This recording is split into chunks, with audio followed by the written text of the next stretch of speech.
Hello everyone.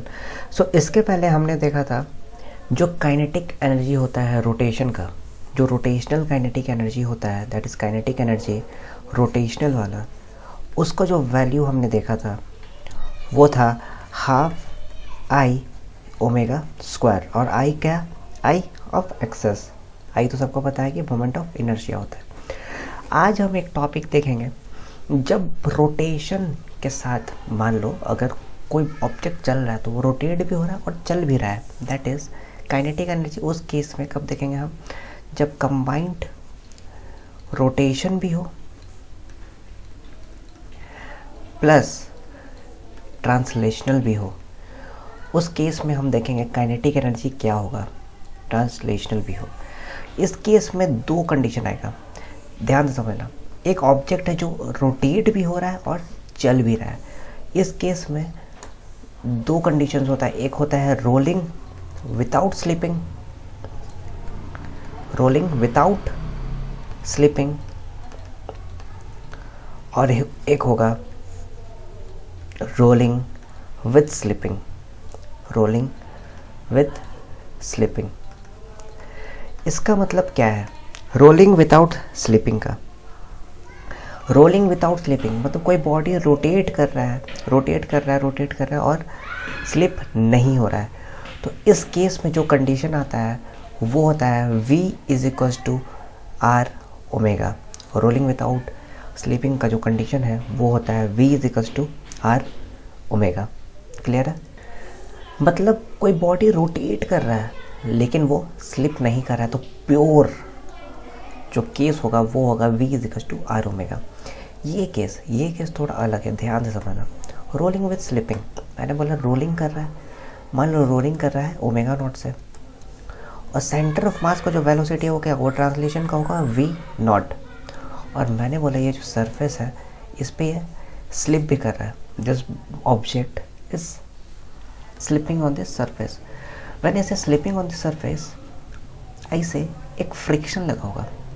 जब role कर रहा है, ध्यान से, स्लिप करेगा तो पीछे की तरफ स्लिप करेगा, फ्रिक्शन लगेगा इधर, एक फ्रिक्शन लगेगा। कौन सा फ्रिक्शन लगेगा? काइनेटिक फ्रिक्शन, जिसका वैल्यू होगा म्यू इंटू एन, एन का वैल्यू होगा mg, फ्रिक्शन वाले चैप्टर से। अब इसमें ध्यान से समझना, एक कंडीशन होता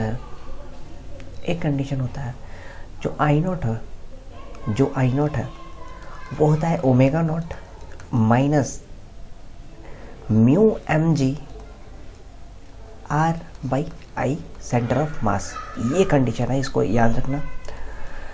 जब आई नॉट हो जाएगा ज़ीरो और ये जब वी नॉट था ये हो जाएगा माइनस म्यू जी टी।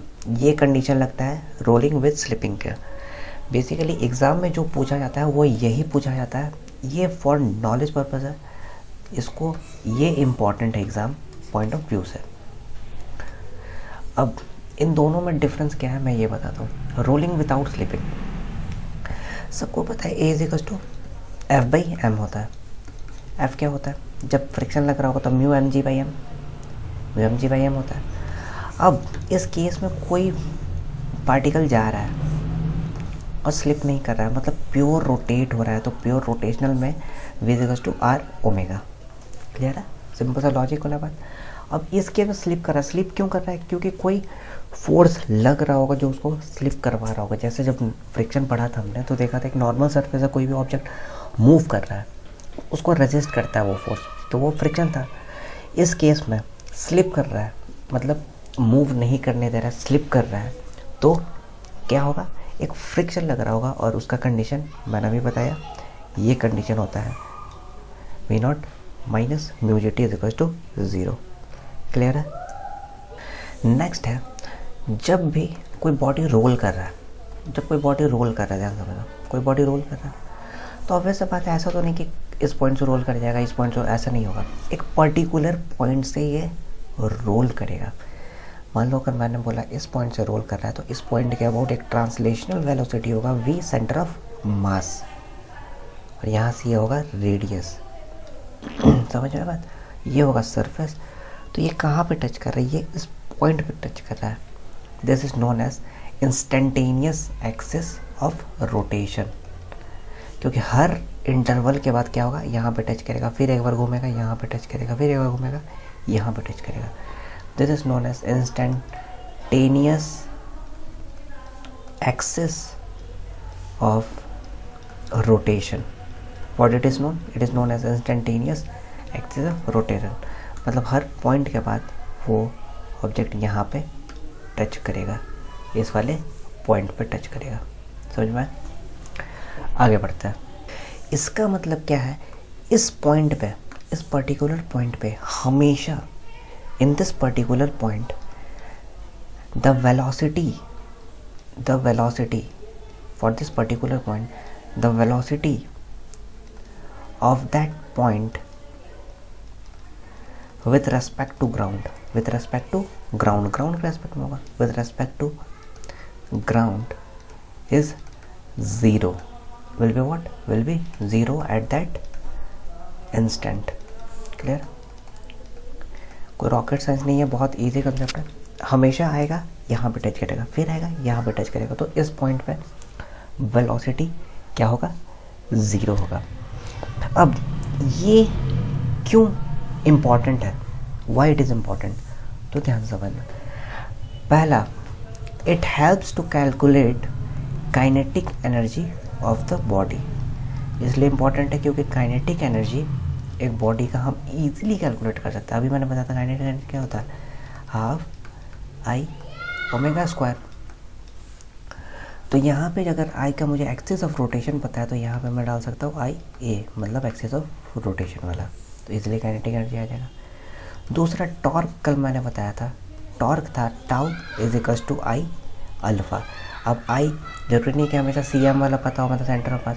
अगर ए पता है, मतलब मुझे एक्सिस ऑफ रोटेशन का टॉर्क पता है, तो मुझे टॉर्क भी मिल जाएगा. तो टॉर्क अबाउट क्या आएगा, इस केस में टॉर्क आएगा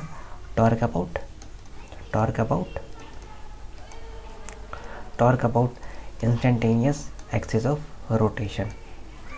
इस केस में ये आएगा torque, instantaneous axis of rotation. Clear है? दूसरा पॉइंट. अब कुछ काइनेटिक एनर्जी हम देखते हैं कुछ बॉडीज़ का.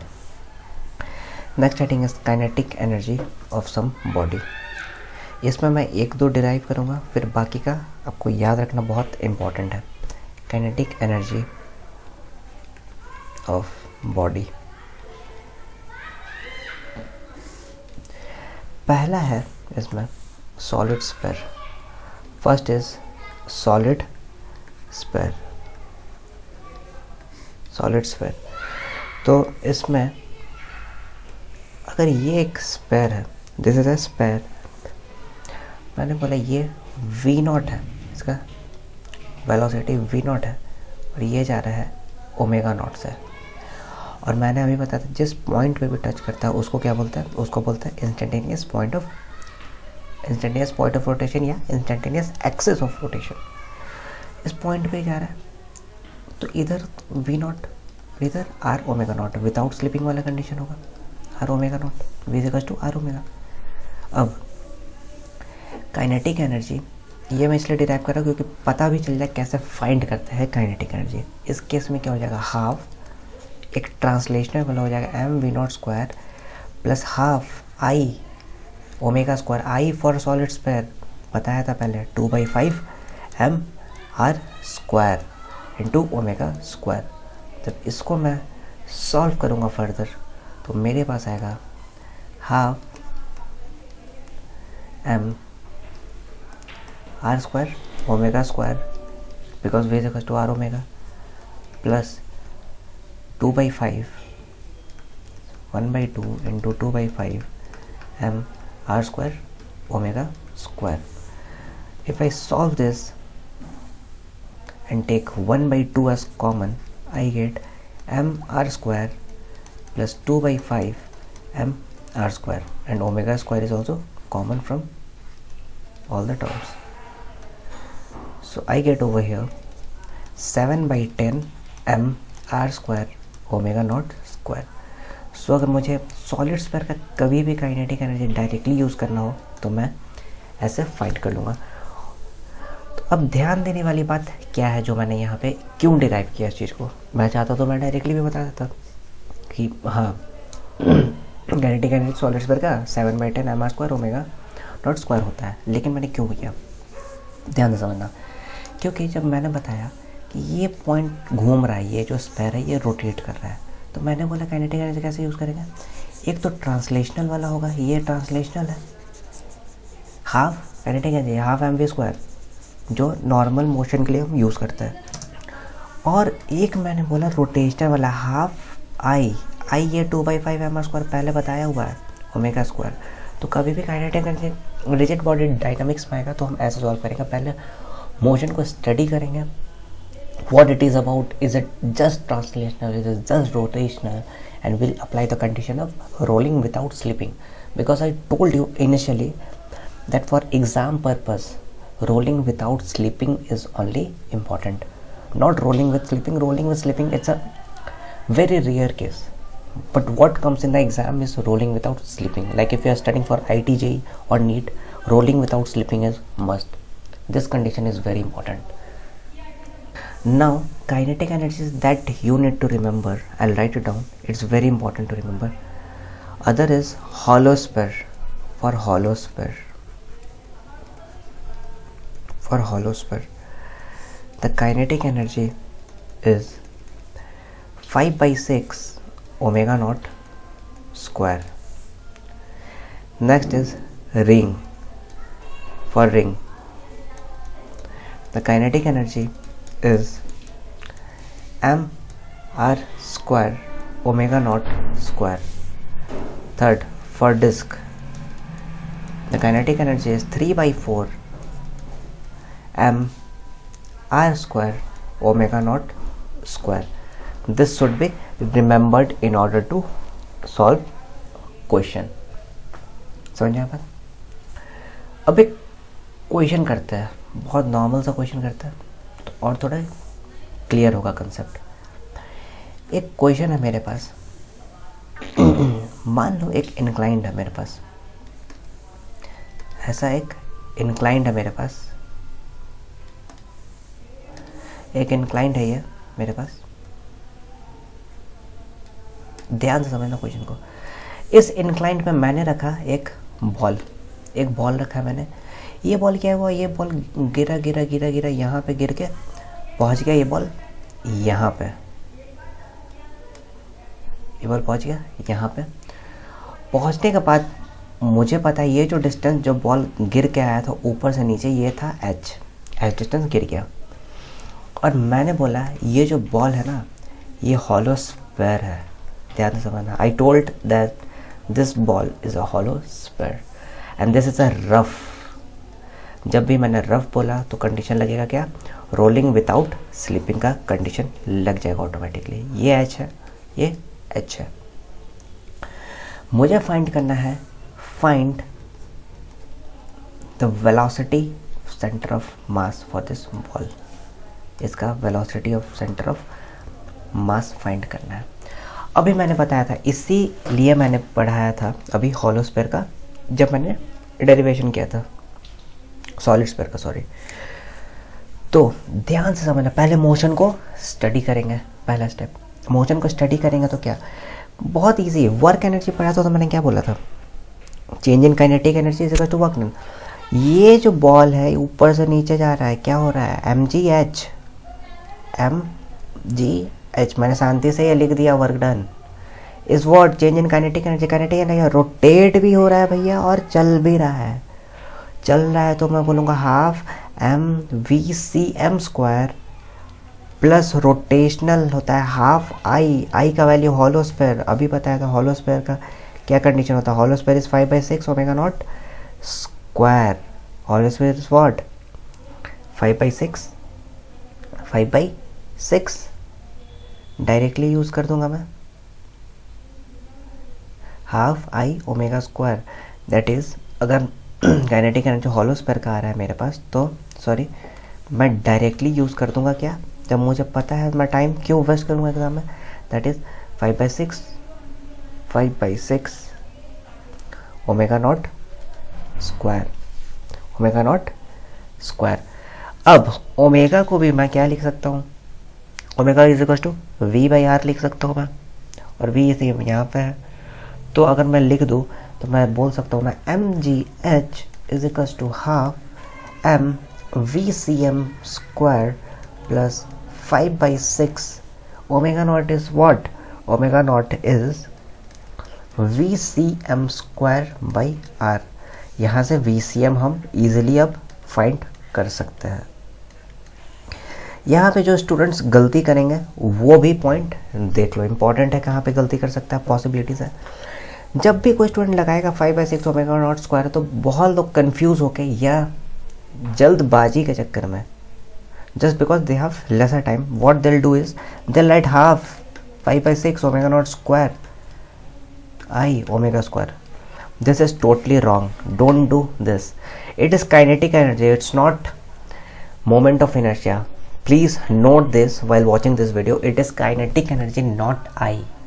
So this is the whole term for kinetic energy.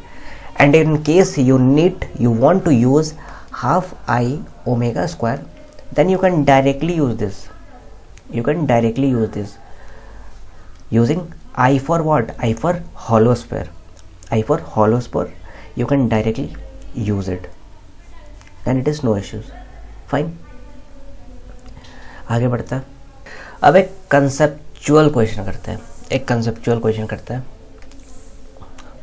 जिसमें मोस्ट प्रोबेबली 90% स्टूडेंट्स गलत करेंगे ही करेंगे। ये एक बॉल है जो V नॉट से है, ये इसका सेंटर है। ये बॉल जो है omega naught is equal to V naught by 2R। ये P है यहाँ पे, और मैंने बोला कंडीशन है रोलिंग विथ स्लिपिंग।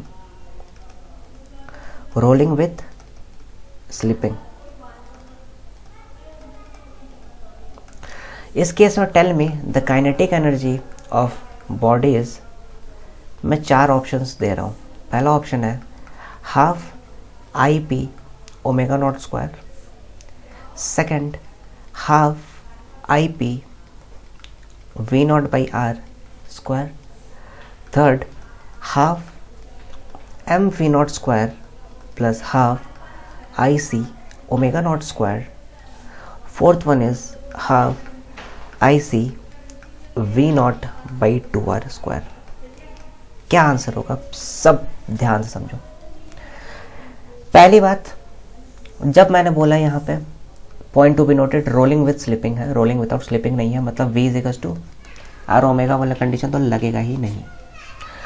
दूसरी बात, जब मैंने बोला था कि जब IAR होता है मतलब इंस्टेंटेनियस एक्सिस ऑफ रोटेशन, तो यहाँ पे बेटा हो जाता है वेलोसिटी 0। इस केस में क्या वेलोसिटी 0 है? इस केस में मैं देख सकता हूँ omega into R is equal to V naught by 2, that is not equal to 0। ये कंडीशन भी नहीं सेटिस्फाई है, मतलब ये note is that this is not IAR, this is not instantaneous axis of rotation, this is not IAR, this is the note। अब लोग क्या गलती करेंगे, लोग सीधा से जाएंगे ये टिक कर देंगे जो कि गलत है, ये आंसर होगा नहीं। आंसर इस केस में क्या होगा? आंसर होगा एक तो ट्रांसलेशनल भी करेगा और एक रोटेशनल भी करेगा। So option 3 is the correct option. अच्छा क्वेश्चन है, ध्यान से समझ लेना एक बार। और इस केस में PIAR नहीं है। अगर PIAR होता तो मैं ऑप्शन 1 टिक करता, PIAR नहीं है तो मैं डायरेक्टली टिक करूंगा ट्रांसलेशनल प्लस रोटेशनल वाला कंडीशन। क्लियर है? आगे बढ़ते हैं। नेक्स्ट हेडिंग इज एंगुलर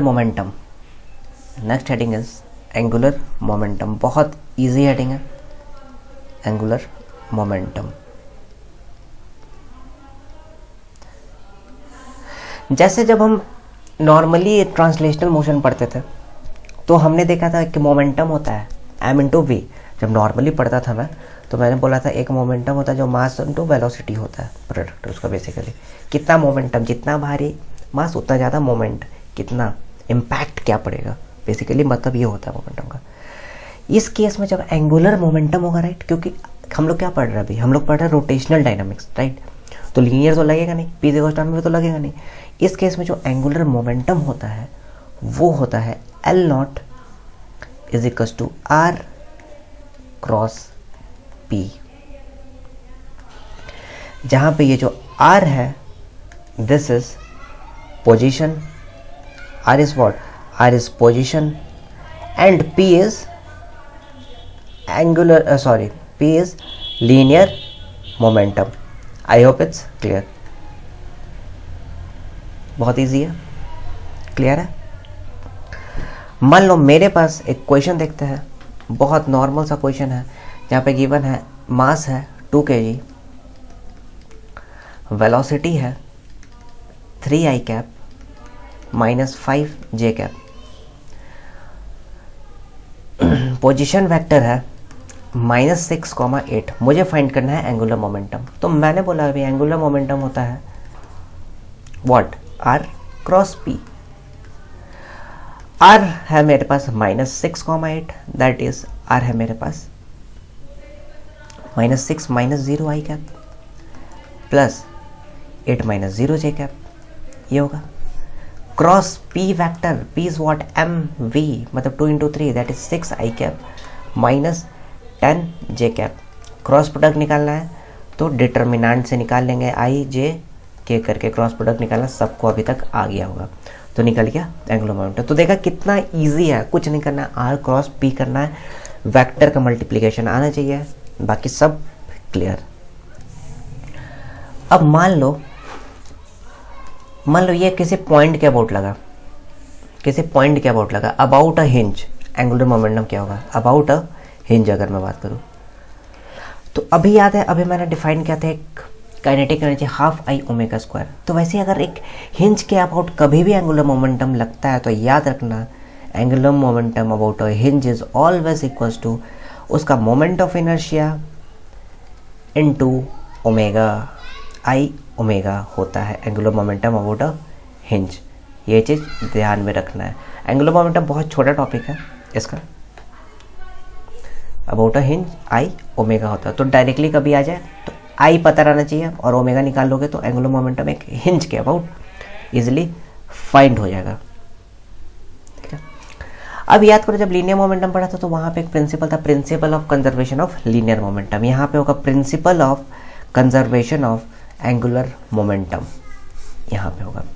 इसका मतलब होगा जैसे वहां पे पढ़ा था net external torque force about a point is 0, यहाँ पे होगा net external torque about a point is what is 0। इसका मतलब ये होगा, थोड़ा सिमिलैरिटी मिलाओ, बाकी सब चीज कॉमन है। वहां पे था नेट एक्सटर्नल फोर्स, एक पॉइंट का अबाउट 0 कर देता था, मतलब initial is equal to final. यहाँ पे भी वही, यहाँ पे torque initial is equal to torque final. अगर मैं लिखूं तो यहाँ पे मैं बोल सकता हूँ torque initial is equal to torque final.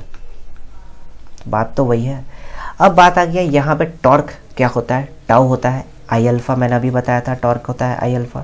तो इस बेसिस पे अगर मैं लिखूँ तो I1α1 plus I2α2 is equal to 0। मैं ये बोल सकता हूँ क्वेश्चन सॉल्व करने के लिए।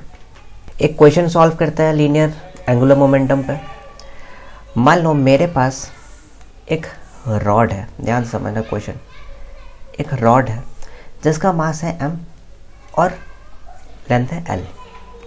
ये हिंज है, ध्यान समझना है, दिस इज अ हिंज। यहाँ से मैंने एक मास को फेंका m with a velocity u और ये गया इसको स्ट्राइक कर गया। यहाँ पे मैंने बोला m particle sticks to rod after striking. मुझे फाइंड करना है, फाइंड एंगुलर वेलोसिटी, मुझे फाइंड करना है angular velocity of rod after collision.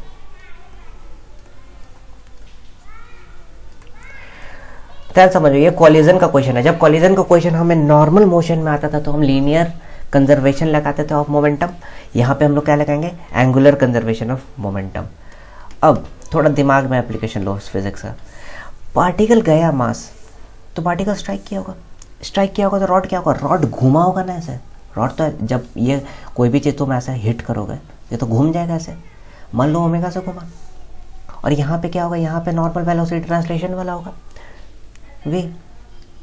अब मैं बोलूँगा एक सिस्टम का रॉड को पूरा कंजर्व कर लो, कंजर्वेशन ऑफ सिस्टम में, तो मैं बोलूँगा angular momentum about hinge of system क्या हो जाएगा, ये पूरा मास प्लस रॉड को अगर मैं कंजर्व करूँ, इसका कंजर्वेशन लूँगा मैं, तो मेरे पास क्या आ जाएगा, कंजर्वेशन अगर मैं लूँ तो इनिशियल पी इंटू आर मतलब एम यू इंटू एल किस डायरेक्शन में है, इस डायरेक्शन में घूमा इनिशियल रॉड जब घूमा, प्लस मास का कुछ नहीं है क्योंकि डिस्प्लेसमेंट तो गिवन नहीं है, 0 इज इक्वल्स टू, मैंने भी बोला था L about hinge is I omega मतलब M L square by 3 rod के लिए इंटू ओमेगा प्लस एम